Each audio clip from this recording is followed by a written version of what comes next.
Hey, shalom, shalom. Ayawam Tawab, which is a good day. Knock na waha bar shala lakim la thumb call shabawai baharakha wakak show yahubasham yahusha ma'amath, which is truly. Hey, with the Hebrew Israelites coming to you week in and week out through the spirit and power of Yahweh Bahasham Yahusha to preach to you so-called Negroes, Latinos, Native Americans, West Indians, Haitians, Israelite foreigners, Nachamatham, Kaya Hamalak Wathashamayim, Korah, repent, yea, for the kingdom of heaven is at hand. Call Layim La, Yahweh Bahasham Yahusha, Bahasham Chahakwadash. Wa mashanaka barim zukaim na wa malaakim shaw yashala zukaim chagarawa wa chasa wa shalom wa barakim laha baharim shaw ha gabaya yashala shalom maris. All praise to the Most High Yahweh, which means He exists. Bahasham, in the name Yahushai delivers. Double honor to the elders and apostles of Israel, the elders and apostles of Great Millstone, and mercy, peace, and blessings to the elect of the nation of Israel. Shalom, which means peace. So this is Barashith, which is in the beginning. Also Genesis chapter 25 and verse 25. And it reads, and the first came out red all over like an hairy garment, and they call his name Esau. All right, which that goes into the so-called white man. You know, he's a self-proclaimed white man because that term didn't even come out until around about like the 1600s. You know, it says, in which pretty much, you know, that's how he perpetrates around the earth. You know, he'll, I'm going to get another quick precept. This is Yeshaya, Isaiah chapter 25.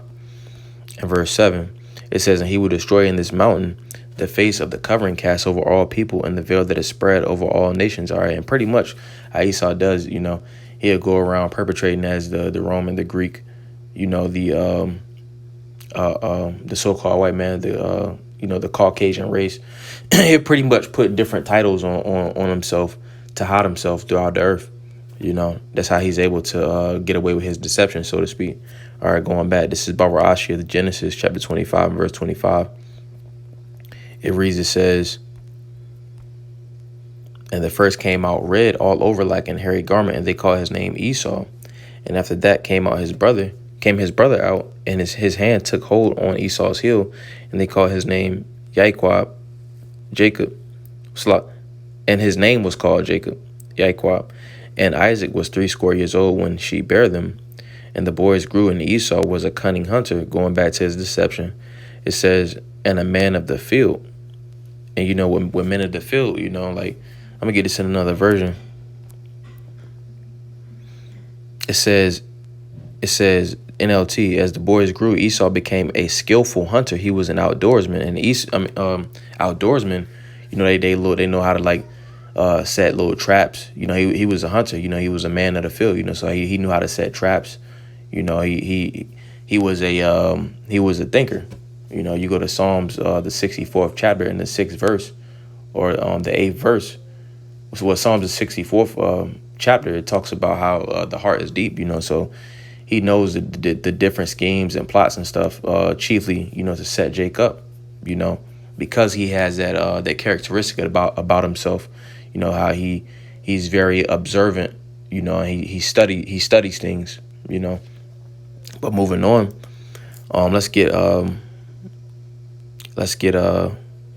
Let's go to verse 28 or 27. It says, and Jacob was a plain man dwelling in tents. You know, Jake just like to chill out.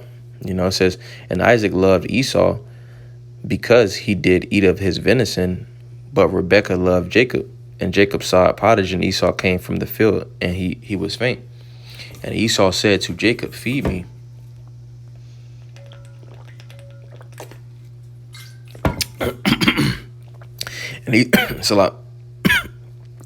And Esau said to Jacob, feed me, I pray thee, with the same red pottage, for I am faint. Therefore was his name called Edom. All right. Which this lesson is going into who is Edom. All right. In Hebrew, it will be Maya Adawam. Maya is who? Adawam is Edom. All right, going into this. It says Edom.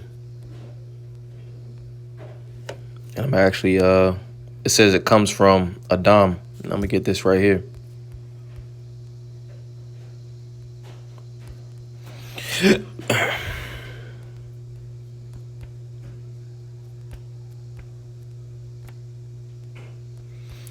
This is the word for Adam in the Hebrew. It says man, mankind. I want to get this term, to get this definition. It says man, perhaps so called from the idea of redness. You see, it says the Arabs distinguish two races of men, which race wasn't necessarily a thing. They just characterized it as that. It says one red, ruddy, which we call white, the other black. All right, and again, going back to so-called white, because that's pretty much what they called themselves. That term came up in the 1600s. That's who Esau is. He's the red man, you see, because if he was happy, if he was like super elated, if he was like if he had any type of emotion, it's gonna show in his skin. That's why when they get pissed off, they be turning red and everything. That's where you get the term redneck. Going back, let's get the Hoyam Psalms, chapter 58 and verse 3, because it's pretty much the scriptures give a detailed synopsis of what Esau is. This is the Hoyam Psalms 58 and verse 3. It says, the wicked are estranged from the womb. They go astray as soon as they be born, speaking lies. All right, and this is the spirit of the so-called white man. He's a natural born liar. That's what he was made to do. He goes out and he spreads his lying philosophies. You see, he claimed himself to be the Greek, which he was the Greek. He claimed to be the Roman. He'll claim to be Yahweh, which that's a lie. He'll claim to be everybody with which he's not. That goes back to how he perpetrates his lies. All right, he lies in his medical field. That's why I'm gonna get Job real fast. This is Ayawab, Job chapter 13. This is Job chapter 13 and verse 4. It says, but ye are forters of lies. Ye are all physicians of no value. And that's pretty much Esau, because you'll go to the word. It says physicians. I'm gonna get this word for physician real fast. It says rapah, which means to heal. It says to make helpful. It says to be healed.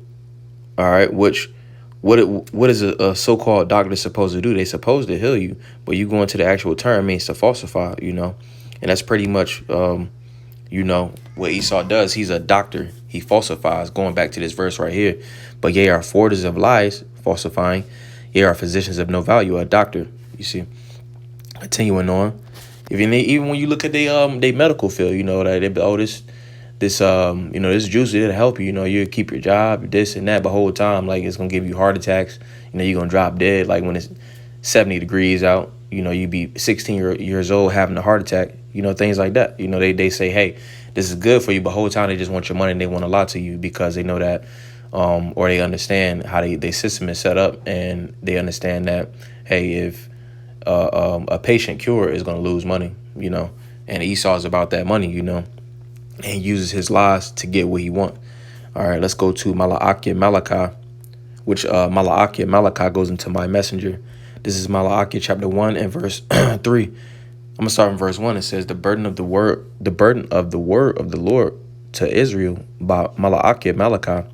I have loved you, saith the Lord. Yea, say, wherein hast thou loved us? Was not Esau Jacob's brother, saith the Lord. Yeah, I love Jacob. All right, when you look into that lineage, the Lord, he was dealing with Noah, Nawak, which means a comfort or slot. It goes into a dwelling, because the Lord was dwelling with Noah, all the way down to Eber. The Lord was dealing with Abraham, Isaac, Jacob. You see, that's how the Lord showed that he loved. What I'm saying is pretty much the Lord loved those specific lineages all the way down to Jacob, because the Lord was dealing with Jacob. He wasn't dealing with Esau. Continuing on, it says, I hated Esau and laid his mountains and his heritage waste for the dragons of the wilderness. It says, whereas Edom saith, we are impoverished, but we will return and build the desolate places. All right, and they went down, before the Renaissance, but then they came back during the Renaissance era, where they came back perpetrating their lies throughout the earth. It says that was pretty much where they fell out of power and then came back. And we're in that season. It's a scripture in Revelation talks about he'll come out for a little season. We're in that little season to where Esau is lying and deceiving the world.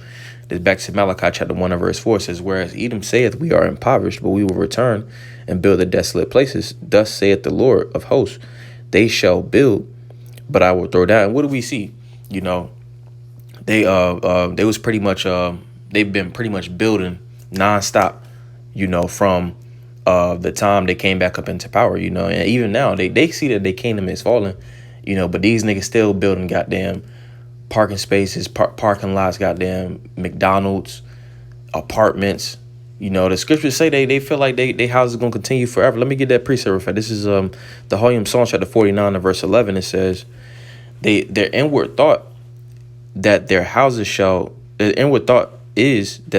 shall continue forever. Right? When you go into houses, it's where they dwell at, you know, pretty much their kingdom. And then also they feel like their lineage is gonna continue forever. They always gonna be in rulership. You know, they like, you know, like with the so-called elites, you know, they're always like each one that pretty much is in power.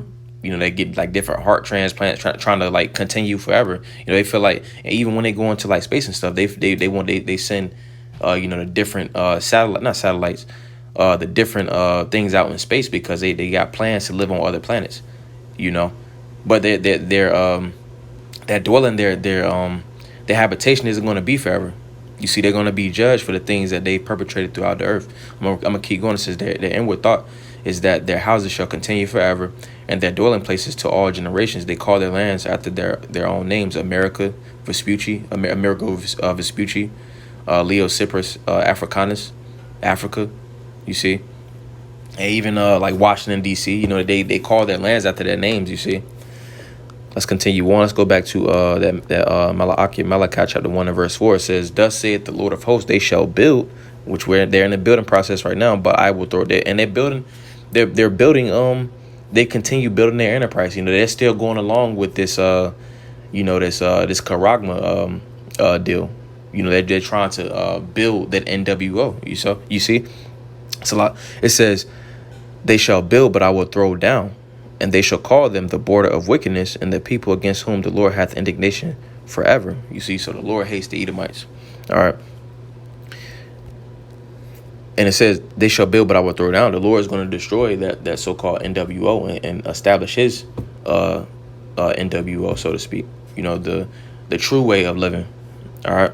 Continuing on, let's get Job Ayawab, chapter 9 and verse 24. It says the earth, Ha'aratazah, the earth is given into the hand of the wicked. He covered the faces of the judges thereof. If not, where and who is he? All right, so who covered the faces of the judges, the true judges? All right, starting with the Most High Yahweh on down to Yahweh Shad, you know, the angels, you know, the Israelites. Who covered the faces of the judges of the earth? Esau, Edom. You know, he painted the Lord as if he was a Edomite, as if he was a so-called white man, like an Edomite, you know.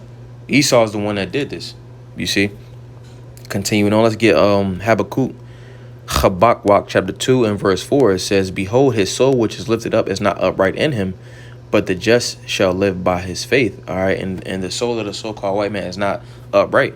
You see, he doesn't live by the law, statutes, and commandments. All right, I'm gonna get a quick precept. This is the Holyum. Psalms chapter 10, and we'll get verse 4. It says the wicked through the pride of his countenance will not seek after the Most High. The Most High is not all of his thoughts. All right, and that's pretty much why he's not upright. You see, because of he doesn't even consider the Lord. I'm gonna get another one. This is Job Ayawab chapter 21 and verse 14. It says, therefore they say, I'm gonna start at verse 13. They spend their days in wealth, because the earth is given to the hand of the wicked, and in a moment go down to the grave. Therefore they say unto the Most High, depart from us, for we desire not the knowledge of thy ways. You know, they don't live upright. What is the Almighty that we should serve him? And what profit should we have if we pray unto him? Lo, their good is not in their hand. The counsel of the wicked is far from me. All right, so the counsel of the wicked is far from the Lord. That's why they're not upright. When you go into the word upright, it's Yashar in Hebrew. All right, it goes into Yashar. Going back to that precept. It's a lot where we're at. Habakkuk.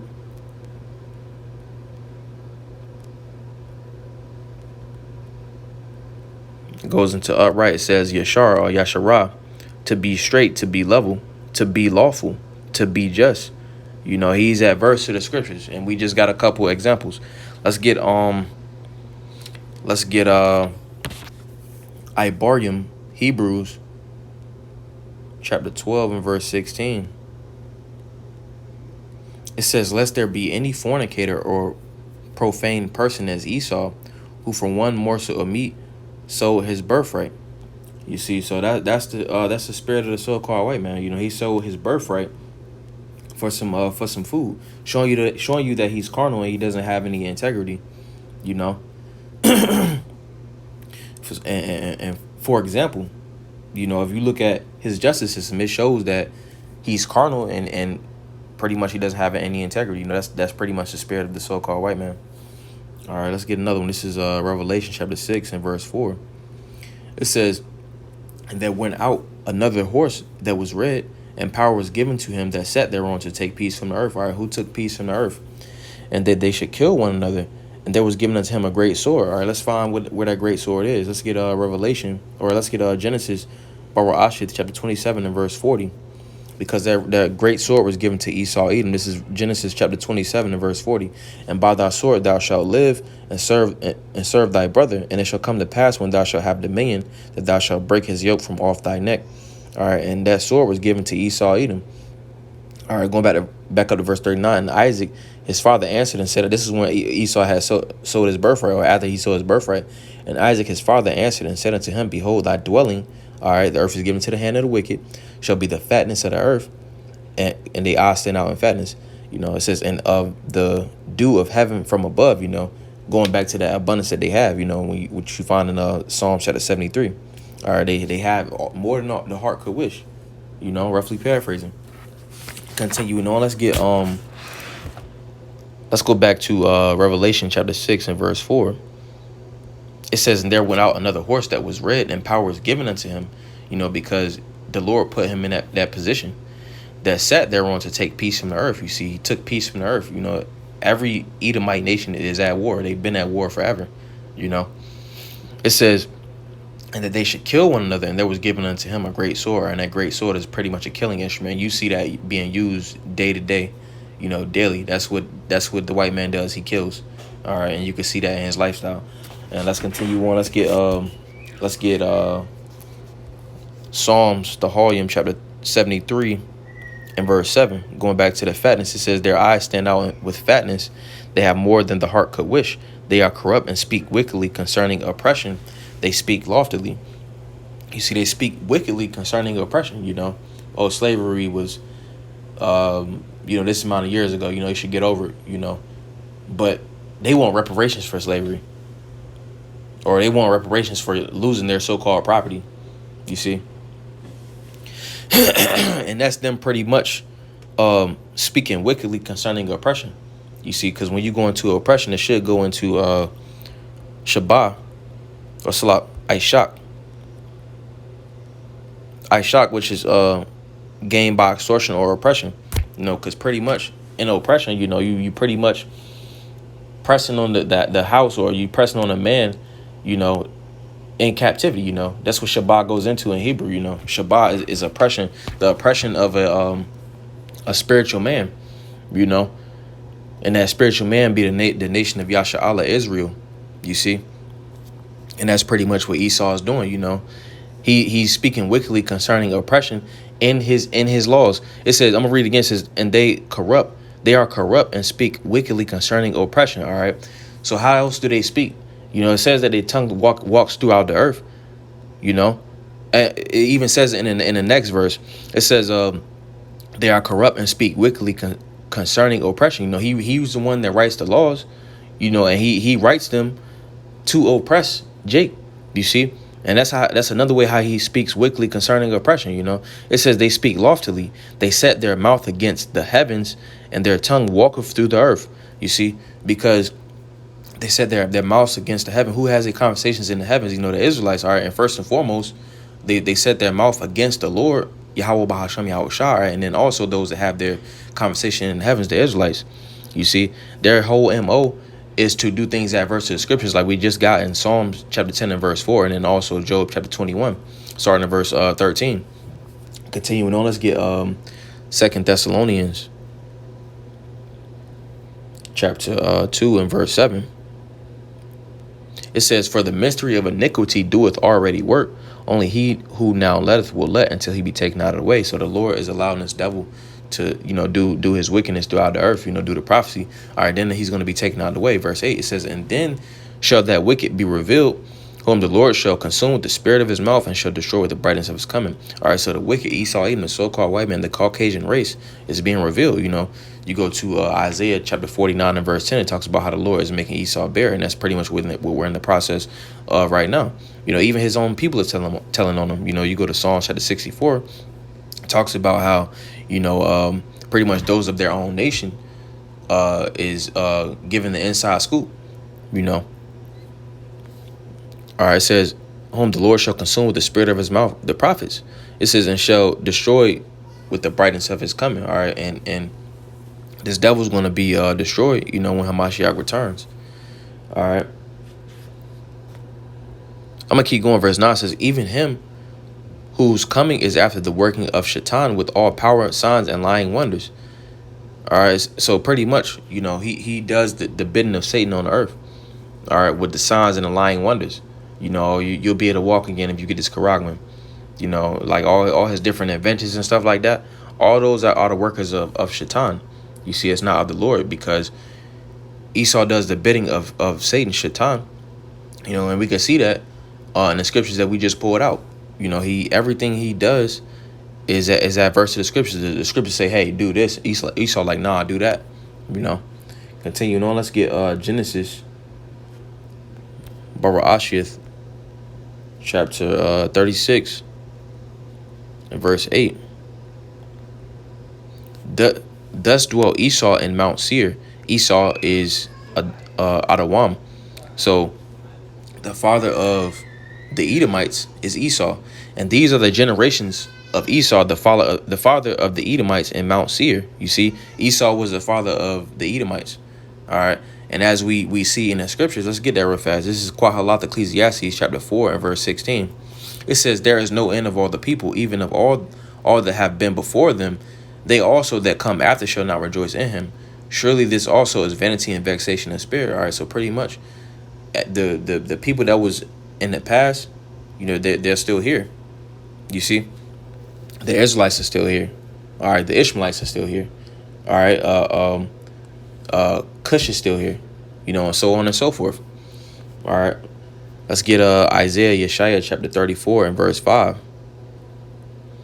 It reads, "For my sword shall be bathed in heaven. Behold, it shall come down upon Adawam, Idumea," which is the Greek way of saying Edom, "and upon the people of my curse to judgment." You see, the sword of the Lord is filled with blood. It is made fat with fatness, and with the blood of lambs and goats, with the fat of kidneys and rams. For the Lord hath a sacrifice in Bozrah, and a great slaughter in the land of Idumea, which is you so-called white people. All right, so the Lord is coming back to destroy you so-called white people. What you do got Israelite foreigners that look like Edomites, but they indeed go back to the seed of Abraham, Isaac, and Jacob. You see, they will be considered the ones that appear to be Edomites, but their spirit goes back to that lineage, to Abraham, Isaac, and Jacob. They will be Israelite foreigners. All right, continuing on. And you will have some Israelite foreigners amongst the elect. All right, continuing on. Let's get Matthew chapter 10 and verse 34. It reads, "Think not that I am come to send peace on earth. I came not to send peace, but a sword." So the Lord is coming to send that destruction. All right, division and destruction. That's what you do with a sword. You cut with it. You divide and you destroy. All right, the Lord's coming back to destroy you so-called white people. Just to prove that, let's get Isaiah Yeshaya chapter 63, and let's get verse 1. It says, "Who is this that cometh from Edom with dyed garments from Bozrah? This has glorious in his apparel, traveling in the greatness of his strength. I that speak in righteousness, mighty to save. Wherefore art thou red in thine apparel, and thy garments like him that treadeth in the wine fat." And when you stomp in grapes, you appear you got a lot of grape blood on you, or pretty much grape juice. And it's pretty much symbolic of how much killing the Lord is coming to do. You see, it's, "I've trodden the winepress alone, and of the people there was none with me. For I will tread them in mine anger, and trample them in my fury, and Their blood shall be sprinkled upon my garments, and I will stain all my raiment. All right, so pretty much the Lord is angry with the rulership of you so-called white people. You see, he's not with you, despite uh, uh, the Edomite belief. The Lord is not with you, Edomites. All right, continuing on. Let's get Psalms chapter 55 and verse 21. It says, "The words of his mouth were smoother than butter, but war was in his heart. His words were softer than oil, yet were they drawn swords." All right, and that's how Esau moves. He'll make his different peace treaties. He came over here, to talk with Northern Kingdom, and make these different pacts and stuff like that, and like trade and stuff like that. But whole time in the back of his mind, yeah, how can I conquer these people? And we saw an example of that with Christopher Colombo, or Cristobal Colon. He said he couldn't put his sword down from blood, or he basically, which was a saying of he couldn't stop killing Jake. This is the volume chapter 28, Psalms, and verse 3. Psalms 28 and 3.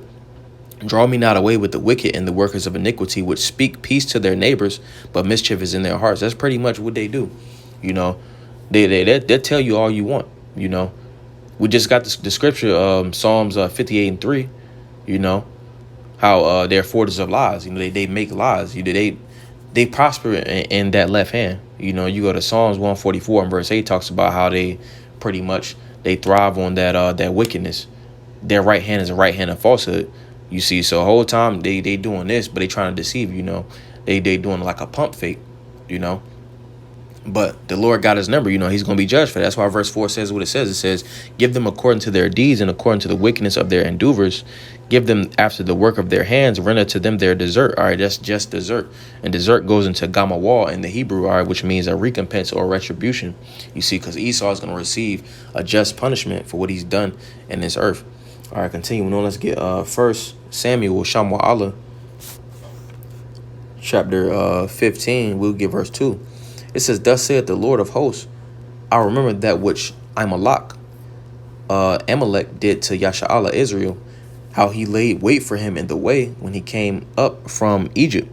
All right, because when what happened was pretty much the men was in the front, and then the women and children was in the back, and the older the more feeble ones was in the back, because the men was leading the way. Pretty much Esau came around. He was smiting the ones that was in the back, and pretty much he didn't. With the backstory with that was like we was trying to pass through his lands, but how Esau is, like he was being the way that he is, and after that transpired, he pretty much went and took the more feeble ones from out of the back, but that's where that particular thing happened. Going back to his verse, it says, "Thus saith the Lord of hosts, I remember that which Amalek did to Israel, Yasha'Allah, how he laid wait for him in the way when he came up from Egypt." You see, let's get another one. Let's get Samuel, or Exodus, Shamwath, chapter 17 and verse 13. It says, "And Joshua discomfited Amalek and his people with the edge of the sword. And the Lord said unto Moses, Write this for a memorial in a book, and rehearse it in the ears of Joshua, for I will utterly put out the remembrance of Amalek from under heaven." And Moses built an altar and called the name of it should be Yahweh Nasayah. Yahweh Nasayah, which is Yahweh is my banner. Because Nasa goes into banner. You got the Yah at the end, which will make it Nasayah, Yahweh Nasayah, which is the Lord is my banner. It says, "For he said, because the Lord had sworn that the Lord will have war with Amalek from generation to generation." And that's why, you look at over there in the land, they always warring. If you go into from the inception of when they did the little emancipation, not the emancipation, the inauguration or whatever the word is, pretty much in 1948, where they did the little pact, like, hey, we're a nation, you know. And when Amalek did that, you know, they've have had war nonstop, you know, damn near nonstop, you know. But continuing on, let's get Shamwath Exodus chapter 4 and verse 4. It says, and the Lord said unto Mashah, Moses, put forth thine hand and take it upon thy tail. And he put forth his hand and caught it, and it became a rod in his hand. It says that they may believe the Lord, power of their fathers, the God of Abraham, the God of Isaac, the God of Jacob, hath appeared unto thee. And the Lord said furthermore unto him, put down thine hand into thy bosom. And he put his hand into his bosom, and when he took it out, behold, his hand was leprous as snow. And he said, put thine hand into thy hand, put thy hand into thy bosom again. He put his hand into his bosom again and plucked it out of his bosom, and behold, it was turned again as his other flesh.